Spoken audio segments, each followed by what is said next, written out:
განაგრძობს.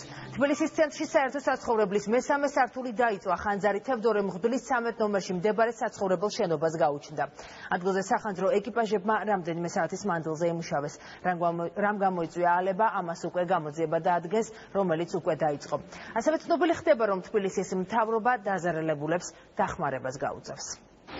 ხანძრის შედეგად დაზარალებული 42 ოჯახი დახმარებას ითხოვს. ცეცხლმა თევდორე მღვდლის 13 ნომერში მდებარე კორპუსის მესამე სართული და სვენი სრულად გაანადგურა.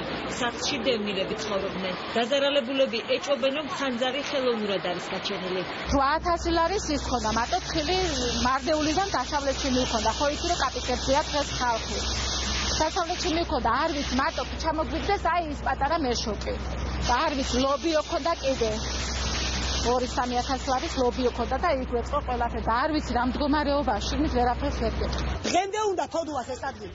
დღემდე ბრძოლობს. რა თქმა უნდა ბრძოლა დაასრულა. მოეკიდა, ახლა ახალები გინდა, ახალი ბინაში დაგვასახლოს უყველა. თოდუას კლინიკაში ბრალდებების საპასუხოდ არაფერი უთქვა.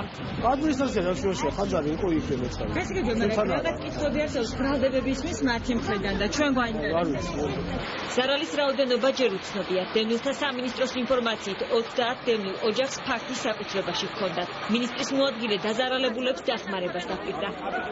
ჩვენ ვიზღუდებით კერძო საკუთრებაში რაიმე თანხის საბიუჯეტო თანხების დახარჯით, თუმცა გვაქვს შესაძლებლობა, რომ გარკვეული ერთჯერადი დახმარება აღმოუჩინოთ.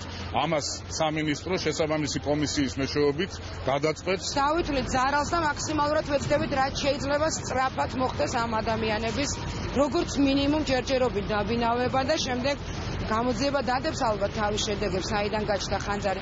ხანძრის შესახებ შეტყობინება საგანგებო სამსახურში 13 საათზე შევიდა. ხანძრის ლიკვიდაცია რამდენიმე წუთში მოხდა. სამაშველო სამსახურმა კორპუსიდან მოქალაქეების ევაკუაცია მოახდინა. შედეგად არავინ დაზარალებულა. ცეცხლმა 1000 კვადრატული მეტრის საცხოვრებელი ფართობი გაანადგურა.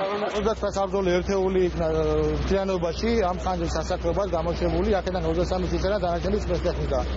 დაშავებული არავინ არ არის, მიმდინარეობს საბოლოო ლიკვიდაცია ხანძრის. მე აქ ცხოვრობდა ისინი ზევით არაფერი არ ვიცი რა მოხდა. რა იყო? ეს კი ვიცი რომ სინათლემ დაიწყო თამაში და გათიშეთ მეთქი და გათიშეს გადასართული მთლიანად ბიჭებმა. ხანძრის გამომწვევი მიზეზების შესახებ ოფიციალური ინფორმაცია ჯერ არ არსებობს. გამოძიება უკვე დაწყებულია. ადგილზე სამაშველო და სამედიცინო სამსახურებთან ერთად ექსპერტ კრიმინალისტებიც მუშაობდნენ.